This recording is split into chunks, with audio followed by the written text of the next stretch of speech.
자, 보시면은 이제 사람의 이름, 나이 이렇게 구해달라는 게 딱 보이죠?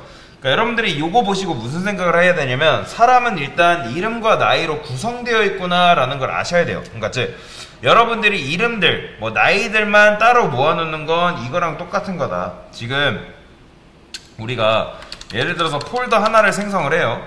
폴더를 하나 만들었다 했을 때, 그러면 그 폴더 하나, 그러니까 등산 동호회가 있다 해봅시다. 그러면 등산 동호회에 우리가 회원 관리를 할 건데, 회원 정보가 이렇게 있어요. 그러니까 이름과 그리고 나이, 그러니까 이름과 나이로 이루어진 회원 정보가 이렇게 있다. 자, 그러면 이렇게 파일이 두 개 있는데, 자, 얘는 이름들, 얘네는 나이들. 그러니까 그러면 예를 들어서 자, 이렇게 해볼까요? 자, 첫 번째는 뭐가 있는 거예요? 자, 일단 회원 관리를 여러분들이 이렇게 하는데, 첫 번째 이름은 홍길동이라 해볼게요. 홍길동, 홍길순, 그리고 뭐 임꺽정, 뭐 임꺽순 이런 식으로 있다가 해볼게요. 그런데 자, 다른 또 한쪽에는 지금 뭐가 있는 거예요? 여기에는 나이가 한 명은 23, 25, 30 이런 식으로. 그러니까 여러분들 회원 관리를 이렇게 하는 사람들이 있을까요? 파일을 두 개 나눠가지고. 자, 예를 들어서 여러분들이 여기다가 이거를 이렇게 해야겠네. 여기다가 인트 네임스 해가지고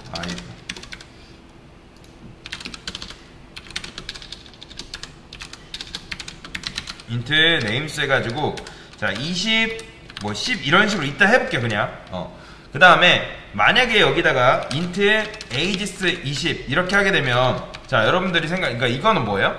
여기에는 일단 이름들밖에 못 넣고 캐릭터로 할까요? 캐릭터. 그러면 자 여기 이름들밖에 못 넣고, 여기는 뭐밖에 못 넣는다? 나이들밖에 못 넣는 거죠. 그런데 태생적으로 분리가 되어 있잖아요. 제가 하고 싶은 건 뭐냐면, 자 아까도 말씀드렸지만 이름은 홍길동, 그 다음에 나이는 23. 그러니까 분리를 하는 게 아니라 이런 식으로 묶어놓고 싶은 거예요. 묶어놓고. 그러니까 자 얘는 홍길순, 얘는 나이 25, 그 다음에 뭐 임꺽정, 나이는 뭐 30이라 해볼게요. 그 다음에 임꺽순, 얘는 나이는 32라 해볼게요.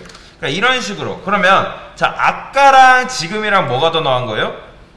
따로따로 관리하는 게 나아요? 아니면 이렇게 하는 게 낫겠어요? 당연히 지금 이렇게 하는 게 나은 거예요. 이게 뭐예요? 이게 바로 구조체예요. 구조체. 그러니까 여러분이 이런 걸 저장할 수 있는 구조를 하나 만드는 거다라고 보시면 되는데, 자 구조체는 그러면 어떻게 만들 수 있다? 여기다가 이렇게 만들 수 있다. 자 이렇게 쓴다고 말씀드렸죠. 스트럭트. 자 person.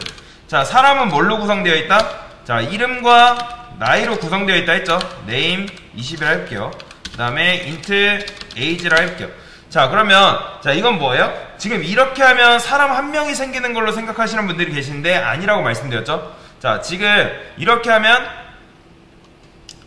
자 예를 들어서 이렇게 사람을 4명을 만든다 했을 때 여기다가 그러니까 이런 식으로 하시는 분들이 계셔서 설명을 드린 거예요. 이렇게 뭐 person 2, person 3, 뭐 person 뭐 4 이렇게 하시는 분들이 계신데, 자 이렇게 하면 초반에 이걸 4개 만들어야겠네 하고 이렇게 만드시는 분들 계세요. 자 그런데 자 일단 얘는 뭐예요? 이 녀석은 자 이거는 사람이 아니에요. 그러니까 얘는 지금 사람이 아니다. 제가 이거를 예를 들어 붕어빵이라 해볼게요. 제가 붕어빵 4개를 만들기 위해서 붕어빵 찍어내는 기계가 4개 있어야 되나요? 아니죠. 1개만 있으면 되는 거잖아요. 그쵸? 그러면 얘를 굳이 이렇게 쓸 필요 없이 하나만 있으면 되는 거예요. 붕어빵 찍어낼 수 있는 기계. 얘는 말 그대로 기계다. 그러니까 이걸로 인해서 사람을 몇 명 찍어낼 수 있는 거예요? 1명 찍어낼 수 있는데, 데이터가 4개라고 이 녀석을 4개를 만들어야 될까요? 아니죠. 얘 하나만 이 설계도만 만들어 놓으면 뭘 할 수 있는 거예요? 사람을 우리가 찍어낼 수 있는 거예요. 어떻게? 뭐를 이용해서? 변수를 이용해서. 자 여기다가 struct person p1 p2 p3 p4 이런 식으로 자 이런 식으로 만들 수가 있다. 자, 지금 보시면 자, 사람 몇 명이에요? 사람이 지금 4명 있는 거예요. 근데 이렇게 하면요? 당연히 없는 거죠. 그죠? 그러면 person. 게다가 제가 여기다가 이렇게 썼네요. 자, 이렇게 썼죠. 그죠? 근데 만약에 누군가 이거를 2000개 만들래요, 여러분들. 그러면 어떻게 하겠어요? 예를 들어서 int age 1 뭐 2, 3 이런 식으로 이거를 만들다가 각이 안 나오면 어떻게 해야 되는 거예요? 당연히 int age 해가지고 우리가 변수로 만들잖아요. 이런 식으로. 그쵸? 각이 안 나오니까. 자, 그러면 int age 10개 만든 거랑 int age를 이런 식으로 10개 만드는 거랑 이거를 이렇게 만드는 거랑 똑같잖아요, 사실. 그쵸? 그러면 예를 들어서 여러분들이 사람을 여러 명 만든다 했을 때 사람을 200명 받으래요. 그러면 자, 이런 식으로 하는 것보다 어떻게 하는 게 나은 거예요? 이런 식으로 해줘야겠죠. 이렇게. 자, 이렇게 하는 게 훨씬 나은 거잖아요. 그리고 여기는 복수형으로 짓는 게 좋은 거죠. people. 자, peoples를 할까요? peoples. 이런 식으로. 자, 그러면 예를 들어서 여러분들이 age를 할게요. 여러분이 변수명을 지을 때 변수 타입 그리고 변수명 이런 식으로 지었잖아요. 그러면 마찬가지로 얘도 변수 타입이고 변수명이란 말이에요. 그러면 앞에 게 지금 너무 길죠? 이렇게 쓰는 게 여러분 편한가요? 그러면 스트럭트를 생략을 하고 싶잖아요. 다시 정리. 자, 여러분들이 사람 만들 때 우리가 어떻게 만들었다? 스트럭트 해가지고 자, person P1 이런 식으로 만들었단 말이죠. 그러면 얘가 변수 타입이 굉장히 길죠. 그렇죠? person 오타나네. 그러면 내가 만약에 이 스트럭트를 없애고 싶다면 그러면 어떻게 하면 되는 거예요? 자, 여러분들 혹시 타입 df 기억나시나요? 타입 df. 예전에 불타임 설명드릴 때 했던 건데 타입을 재정의 하는 거예요. 그러니까 별명을 짓는 거라 보시면 돼요. 그러면 여기다가 d라고 하면 자, 이렇게 하면 struct person 요거 대신에 뭘 쓸 수 있냐면 자, 얘 대신 d라고 이렇게 쓸 수가 있습니다. 이렇게 이런 식으로 d라고 쓸 수가 있는 거예요. 자, 근데 이해되시나요? 타입 df가 뭐예요? 자, 아까도 여러분들 이렇게 하면 타입 df 해가지고 int k라고 하면 이건 뭐예요? int를 그냥 k라고 정의한다라고 보신 거잖아요. 그러니까 k 만약에 여러분들 int 정의할 때 int a 안에도 그냥 이걸 어떻게 할 수 있다? ka 이렇게 할 수 있는 거예요. 왜요? 우리가 타입을 다시 재정의했기 때문에. 그런 것처럼 나는 이 구조체한테 어떤 이름을 주겠다? d라는 이름을 주겠다라고 하는 건데 사실 d라고 하는 것보다 뭐가 더 좋은 거예요? person이라고 하는 게 훨씬 더 좋은 거죠. 그렇죠? person. 그 다음에 여기다 person.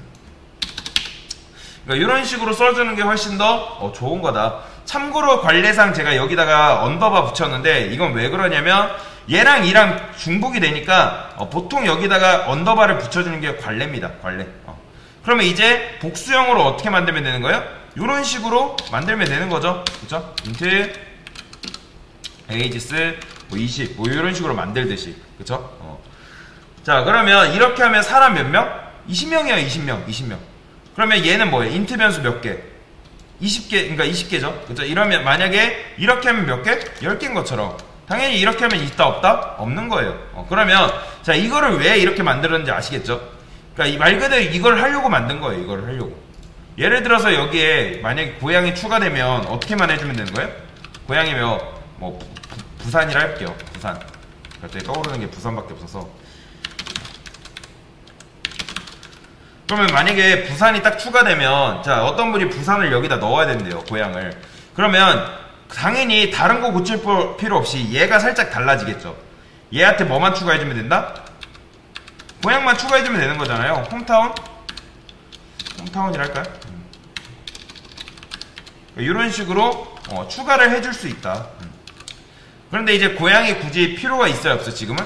필요가 없으니까 해줄 필요는 없는 거죠. 그쵸? 그래서 얘를 사용해서 한번 문제를 풀어볼 건데 자, 일단 보시면 사람의 숫자를 입력해달라고 하죠. 그죠? 그러면 자, 뭐가 필요한 거예요? 일단 요게 필요하겠죠. people count. 자, 요거 일단 요게 int people count가 필요하다. 요게 키를 그래야지 사람의 숫자를 입력받을 수 있을 거 아니에요. 그 다음에 자 이렇게 입력을 받으면 되겠죠.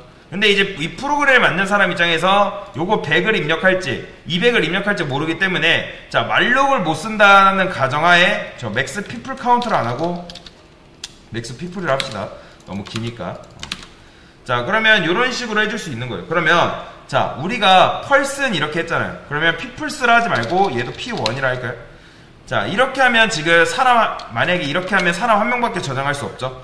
그러면 이렇게 하면요 사람들 저장할 수 있는 거잖아요. 그러니까 여기가 20인데 근데 여기다 맥스 피플 이렇게 해주면 되는 거죠. 이렇게. 그러면 여기가 100이니까 요거 100이잖아요. 그렇죠? 그러면 사람 100명 저장할 수 있는 거잖아요. 그런데 고객이 무리한 요구를 할 수 있잖아요. 저는 5,000명인데 당신네 식당에서 식사를 할 수 있나요? 라고 물어볼 수도 있는 거죠. 그러면 여기서 이제 뭐 해줄 수 있는 거예요? 자, people count가 일단 이렇게 할 수 있겠죠. 이건 뭐예요? 1보다 작은 수를 입력할 수도 있는 거잖아요. 그렇죠? 그러면 자 조건을 거는 거예요. 1보다 큰 수를 입력해 주세요. 이런 식으로 이렇게 얘기를 해줘야겠죠. 정중하게. 자 이게 왜 이런 걸 썼냐면 말록을 안 쓴 자의 최후다. 그러니까 이거 하기 싫으면 말록을 쓰면 되는데 지금 우리가 말록을 쓸 수가 없으니까. 자 그 다음은 이것보다 쉬울 수가 없어요. 일단 고객이 요구하는 대로 손님 받으면 되는 건데 자 퍼센트 D번째 사람 받으면 되고 자 이런 식으로 받으면 되는데 자 여기서는 이제 요게 좀 달라집니다. 자 이젠 people I.name을 이렇게 받아야 돼요. 이렇게 이런 식으로. 그 다음에 얘도 어떻게 받는다? 얘도 이런 식으로 받아야 된다. 여기다가 age 이렇게 받아주셔야 돼요. 그러니까 people 이거는 애초에 주소가 들어있고 age는 뭐예요? 얘는 주소가 아니잖아요. 그쵸? 얘는 포인터 주소인데 얘는 주소가 아니잖아요. 그냥 변수잖아요. 그쵸? 그렇기 때문에 이렇게 해줘야 된다. 그 다음에 이제 출력하려면 어떻게 해줘야 되는 거예요? 자, 저는 여기다 이렇게 쓸게요. 캐릭터 포인터 변수 해가지고 name은 people I.name에다가 그 다음에 요거 복사해서 얘는 int 포인터 써야겠죠. int 포인터 age 이런 식으로. 자 그러면 이제 age죠. 여기다가 이제 뭘 쓸 수 있는 거예요? name 쓰면 되는 거고 그 다음에 age 쓰면 되는 거죠. 이렇게 써주면 끝나는 거예요. 이렇게. 자 실행해 볼게요. 사람의 숫자를 입력해 주세요. 그러면 11 이름을 11로 입력했네. 11 bb 22 cc 33 이런 식으로 출력을 할 수가 있는 거죠. 자 그런데 제가 만약에 무리하게 요구를 해볼게요. 300 해볼게요. 300 입력하면 안 되겠구나. 그러면 300 너무 많은 숫자를 입력을 하면 좀 그러니까 1보다 큰 수. 일단 그러면 이렇게 해볼까요? 0을 입력해볼게요. 그러면 1보다 큰 수 입력해달라고 나오겠죠. 그쵸? 그런데 이제 그런 것도 할 수 있겠죠. else if 해가지고 people count가 x 요거보다 크게 입력했을 때 그러면 아까 했던 거긴 한데 %d 이하로 입력해주세요. 그러니까 조건을 이런 식으로 붙여줘야 되죠. 이렇게. 그러니까 경우의 수라는 게 있잖아요. 프로그램은 다 경우의 수라는 게 있기 때문에 자 만약에 우리가 정해놓은 게 100인데 100 맞나요? 저 100이죠. 근데 고객이 만약에 100을 넘었어요. 선 넘은 거죠. 그러면 이렇게 이제 막아줘야겠죠. 300 이런 식으로 400 이런 식으로. 근데 음수도 고려를 해서 예를 들어서 -1을 입력했어요. 그러면 이런 식으로. 그러니까 사전에 고객이 잘못 입력할 수 있는 경우를 다 차단을 하는 거예요. 다 차단. 뭔 말인지 이해되시죠? 자 그러면 제가 여기다가 5라고 2라고 해볼게요. 그러면 입력되죠. 그 다음에 11 AA 11 BB 2 이런 식으로. 그런데 지금 우리가 한 거는 동적 할당이에요? 정적 할당이에요? 지금 우리가 한 건 정적 할당이에요, 여러분들. 정적 할당으로 우리가 지금 데이터를 받은 거라 보시면 돼요. 그런데 지금 이게 지금 이거는 굳이 필요 없겠네요. 이거 지울게요. 얘는 필요 없죠. 자, 지금 정적 할당으로 우리가 이렇게 피플에다가 메모리를 할당을 한 거잖아요. 그렇기 때문에 지금 이거는 사실 메모리를 효율적으로 쓴 건 아니다. 왜냐면 고객이 2명 입력할 수도 있는 거고, 아니면 많이 100명 입력할 수 있는 사람은 상관이 없는 거고, 만약에 그 이상으로 입력했을 경우에는 우리가 어쩔 수 없이 차단을 해야겠죠. 그래서 근데 어쨌든 이렇게 100 했기 때문에 그만큼의 메모리를 차지하고 넘어간다. 그래서 이걸 나중에 이제 동작 할당으로 바꿀 건데, 일단 이런 식으로 구조체를 이용하면 이렇게 문제를 풀 수 있다 정도만 여러분들 알고 넘어가시면 되겠습니다. 네, 이상입니다.